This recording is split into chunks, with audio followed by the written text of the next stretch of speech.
The other day, I picked up a new game called Nira. It's a survival game with a top-down view, lots of crafting, and destructible/constructible terrain. This genre has really taken off since Minecraft, so you could be forgiven if you thought that yet another small indie game might not have a lot to add to that genre. That was certainly my prejudice when I began playing Nira, but then combat started, and all of a sudden, I found myself in a frenzied melee, kiting hordes of enemies, hacking at them, rapidly crafting new weapons, and putting up walls. It turns out that the monsters in Nira are a real threat, and you need to use your wits and an arsenal of crafted items and level up perks to survive. At first, I was reminded of nothing so much as Realm of the Mad God, because of the top-down view, the graphics, and the speed of combat.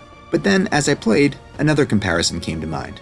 This one is from a long time ago. I should say that if you've never seen one of my videos, I'm pretty obsessed with old games that have great design ideas. But it occurred to me that Nira has a lot in common with the 1994 game, Magic Carpet.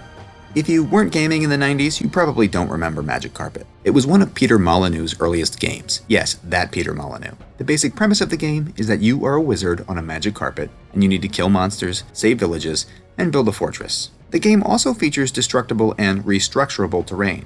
You can see that it's not nearly as advanced as something like Nira. Almost 30 years have gone by. You can also see from my choppy video just how hard it is to control your character in that game. This is a problem, I must say, that Nira doesn't have.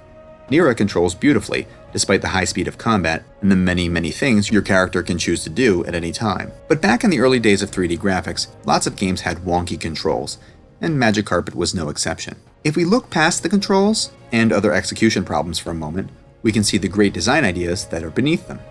First, the destructible terrain. It's hard to say which game had destructible terrain first, but Magic Carpet was one of the first to make it matter. With NPCs and monsters wandering around the ground, destroyed terrain can actually change some pathing actions. Second, the player collects an ever-expanding roster of spells, and his supply of magic orbs expands the scope of his character's powers. Those are basic RPG mechanics. Nira takes all of this much farther and has explicit levels and equipment slots. But the third and most interesting thing about Magic Carpet is base building. After collecting enough mana, the player is able to magically construct a castle. It's not a process of stacking wood and stone blocks, it's a simple spell that deforms the terrain. But the fact that this kind of terrain deformation was in a game from 1994 at all is pretty impressive, and the wizard's castle matters. In later levels, the player has to rely on this castle for defense, refreshment, and tactical cover as he fights other wizards. Nira recaptures a lot of the best parts of Magic Carpet. Of all the survival, crafting, and mining games out there, it's only Nira that actually reminds me of the frenetic, base-centric combat that made Magic Carpet so delightfully weird.